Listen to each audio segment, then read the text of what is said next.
Next question, find HCF and LCM of A equal to x square y cube z and B equal to x y cube z.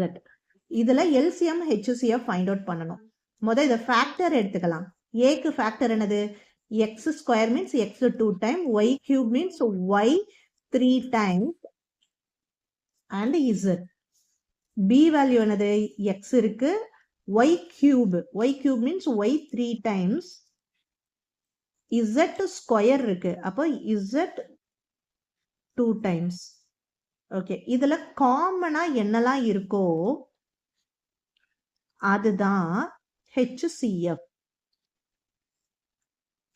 So our HCF answer is HCF is x y y y z. அப்போ answer is y 3 times, so y cube z. This is HCF. Okay, LCM எப்படி find out பண்ணணும்? LCM இந்த காமனா இருக்கிறத எழுதிக்கணும். காமனா இருக்கிறத எழுதிட்டேன். காமன் இல்லாம இருக்கிற அன்பேர்டு வேல்யூஸையும் எழுதணும். என்னென்ன இருக்கு? x